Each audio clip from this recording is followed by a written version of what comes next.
ನಮಸ್ಕಾರ, ನೀವು ನೋಡ್ತಾ ಇದ್ದೀರಾ ಪ್ರಜಾಮಾರ್ಗ ನ್ಯೂಸ್. ನಾನು ಚೈತ್ರಕೋಟ. ಬನ್ನಿ ಇವತ್ತಿನ ಟಾಪ್ ನ್ಯೂಸ್ ಏನೆಲ್ಲ ಇದೆ ಅಂತ ನೋಡೋಣ.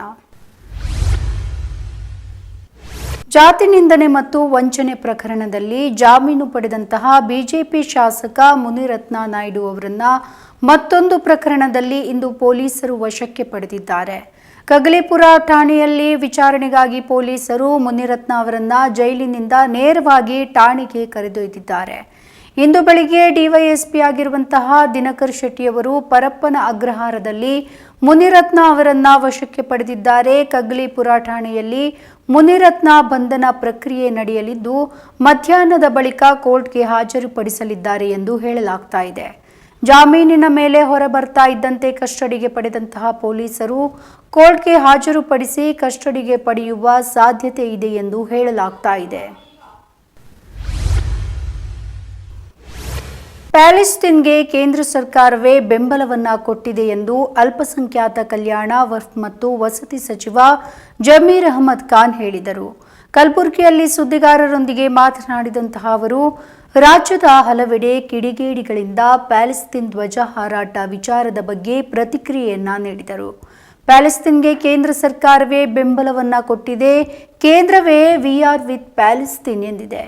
ಕೇಂದ್ರ ಸರ್ಕಾರ ಹೇಳಿದ ಮೇಲೆ ತಾನೇ ಯಾರೋ ಧ್ವಜವನ್ನ ಹಿಡಿದಿದ್ದು, ಧ್ವಜ ಹಿಡಿದಿದ್ರೆ ತಪ್ಪೇನೂ ಇಲ್ಲ ಅನಿಸುತ್ತೆ ಎಂದು ಪ್ಯಾಲೆಸ್ತೈನ್ ಧ್ವಜ ಮೆರವಣಿಗೆಯನ್ನ ಸಚಿವ ಜಮೀರ್ ಅಹಮದ್ ಖಾನ್ ಸಮರ್ಥಿಸಿಕೊಂಡರು.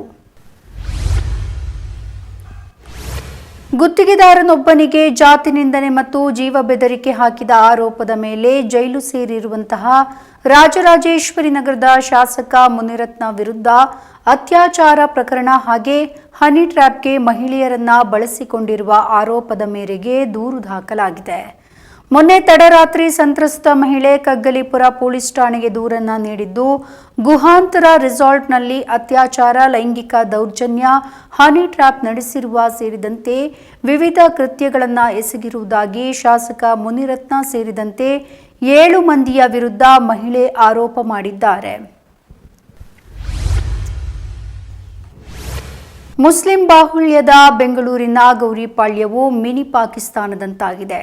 ಅಲ್ಲಿನ ಕ್ರಿಮಿನಲ್ಗಳ ವಿರುದ್ಧ ಕ್ರಮವನ್ನ ಕೈಗೊಳ್ಳಲು ಪೊಲೀಸರು ಹೆದರ್ತಾ ಇದ್ದಾರೆ ಎಂದು ಕರ್ನಾಟಕ ಹೈಕೋರ್ಟ್ನ ನ್ಯಾಯಮೂರ್ತಿ ಶ್ರೀಶಾನಂದ ಅವರ ಹೇಳಿಕೆಗೆ ಜಾಗೃತ ಕರ್ನಾಟಕದ ವೇದಿಕೆ ಅಸಮಾಧಾನವನ್ನ ವ್ಯಕ್ತಪಡಿಸಿದೆ. ಸರ್ವಧರ್ಮ ಸಮಭಾವದ ಸಂವಿಧಾನವನ್ನ ಒಪ್ಪಿಕೊಂಡಿರುವ ದೇಶ ನಮ್ಮದು. ಈಗಾಗಲೇ ವಿವಿಧ ರೀತಿಯಲ್ಲಿ ಧಾರ್ಮಿಕ ಅಲ್ಪಸಂಖ್ಯಾತರಾಗಿರುವ ಮುಸ್ಲಿಂ ಸಮುದಾಯವನ್ನೇ ಗುರಿಯಾಗಿಸಿರುವಂತಹ ಹಲವು ದೌರ್ಜನ್ಯಗಳಿಗೆ ದೇಶ ಸಾಕ್ಷಿಯಾಗ್ತಾ ಇದೆ. ಇಂತಹ ವೇಳೆಯಲ್ಲಿ ನ್ಯಾಯಪೀಠದಿಂದ ಬರುವ ಇಂತಹ ಅಭಿಪ್ರಾಯಗಳು ಜನರ ಮಧ್ಯೆ ಇರುವ ಸಾಮರಸ್ಯ ಹದಗೆಡಲು ಕಾರಣವಾಗಬಹುದು. ಇಂತಹ ಹೇಳಿಕೆಗೆ ಕಡಿವಾಣವನ್ನ ಹಾಕಬೇಕು ಎಂದು ಜಾಗೃತ ಕಲ್ಯಾಣ ವೇದಿಕೆ ಆಗ್ರಹಿಸಿದೆ. ಅತ್ಯಾಚಾರ ಮತ್ತು ಲೈಂಗಿಕ ಕಿರುಕುಳ ಪ್ರಕರಣದಲ್ಲಿ ಜೈಲು ಸೇರಿರುವ ಹಾಸನದ ಮಾಜಿ ಸಂಸದ ಪ್ರಜ್ವಲ್ ರೇವಣ್ಣ ವಿಚಾರವಾಗಿ ತಂದೆ ಮಾಜಿ ಸಚಿವ ಎಚ್.ಡಿ. ರೇವಣ್ಣ ಮರುಕವನ್ನ ವ್ಯಕ್ತಪಡಿಸಿದ್ದಾರೆ. ಪಾಪ ಪ್ರಜ್ವಲ್ಗೆ ಏನೂ ಗೊತ್ತಾಗಲ್ಲ, ಅವನು ಒಳ್ಳೆ ಹುಡುಗ, ಇನ್ನು 3 ವರ್ಷ ಸ್ವಲ್ಪ ಸುಮ್ಮನಿರಿ, ಬಡ್ಡಿ ಸಮೇತ ತೀರಿಸದಿದ್ರೆ ನಾನು ದೇವೇಗೌಡರ ಮಗ ಅಲ್ಲ ಎಂದು ಪ್ರತೀಕಾರದ ಮಾತುಗಳನ್ನು ಆಡಿದ್ದಾರೆ. ಹಾಸನದ ಆಲೂರಿನಲ್ಲಿ ನಡೆದಂತಹ ಜೆಡಿಎಸ್ ಕಾರ್ಯಕರ್ತರ ಸಭೆಯಲ್ಲಿ ಮಾತನಾಡಿದ ಅವರು, ನನ್ನ ಕೈಗೆ ಸಿಗಲೇ ಎಲ್ಲಿ ಹೋಗ್ತಾರೆ, ದೇವೇಗೌಡರು, ಕುಮಾರಣ್ಣ, ರೇವಣ್ಣ ನಿಮ್ಮಂತಹ ಪುಣ್ಯಾತ್ಮರಿಂದ ಉಳಿದಿದ್ದಾರೆ ಎಂದರು. ಇವಿಷ್ಟು ಈ ಹೊತ್ತಿನ ಟಾಪ್ ನ್ಯೂಸ್. ವಿನೂತನ ಸುದ್ದಿಗಾಗಿ ನೋಡ್ತಾ ಇರಿ ಪ್ರಜಾಮಾರ್ಗ ನ್ಯೂಸ್. ಇದು ಜನಸಾಮಾನ್ಯರ ಧ್ವನಿ. ನಮಸ್ಕಾರ.